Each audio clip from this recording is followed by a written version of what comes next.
मैंने 2-3 दफ़ा तुम्हारा नाम पुकारा है लेकिन तुमने कोई रिस्पॉन्स। इतने चुप क्यों रहते हो? मुझे मजबूरन तुम्हें टच करना पड़ा, हालांकि I know you don't like it.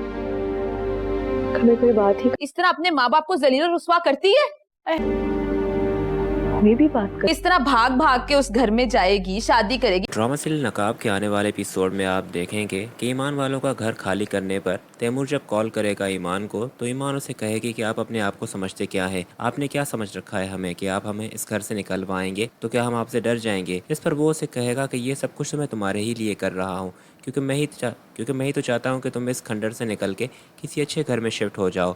तो वो उसे कहेगी कि बकवास बंद करें आप अपनी, मैं अभी जिंदा हूँ और अपने माँ बाप का ख्याल रख सकती हूँ। जिस पर तैमूर अपने आप को ये कह रहा होगा कि रस्सी जल गई पर बल नहीं गया, मतलब अभी तक ईमान को इतनी अकड़ है, जबकि ये तो ईमान की खुददारी है कि वो अपने माँ बाप का ख्याल खुद रखना चाहती है। उसके बाद नेक्स्ट सीन में आप देखेंगे कि बिलाल जो कि बहुत ही खुश होगा कि वो इतना बड़ा ऑफिसर बन गया है, तो वो अपनी बीवी लैला को ये खबर देगा तो वो कितनी खुश होगी। वो जब लैला को कॉल करेगा और उसे कहेगा कि तुमने मुझे कहा था ना कि कोई ऐसा काम करूं जिस पर तुम्हें खुशी हो कि मैं तुम्हारा शौहर हूं, तो मैं तुम्हें एक गुड न्यूज़ देने वाला हूँ। जिस पर लैला यहाँ पर उसकी गुड न्यूज़ सुनने से पहले ही उसे कहेगी कि मेरे लिए वो गुड न्यूज़ तभी हो सकती है जब तुम मुझे तलाक दोगे। तो यहाँ पर बिलाल ये बात सुनकर ही खामोश सा हो जाएगा कि इतनी बड़ी खुशी जो कि मैं लैला को देने वाला था, पर लैला ने ये बात कहकर उसका मूड ही ख़राब कर दिया, यानी कि वो उसके साथ रहना ही नहीं चाहती, चाहे वो कितना बड़ा ऑफिसर क्यों ना बन जाए। खैर फिर जब वो फ़ोन रखेगी तो आहत लैला को कहेगा कि क्या हुआ, किससे बात कर रही थी। तो वो उसे कहेगी कि बिलाल से, और किससे, कोई गुड न्यूज़ देने वाला था। इस पर वो उसे कहेगा कि उससे पूछ तो लेती, उसे कोई जॉब वगैरह तो नहीं मिल गई, तुमने तो उसे सीधा तलाक की बात कर दी, मत किया करो उस बेचारे के साथ इतना जुल्म। तो वो उसे कहेगी कि मेरा सर ना खाओ फिलहाल, मुझे बिलाल के बारे में भी कोई बात नहीं करनी। उसके बाद नेक्स्ट सीन में आप देखेंगे कि बिलाल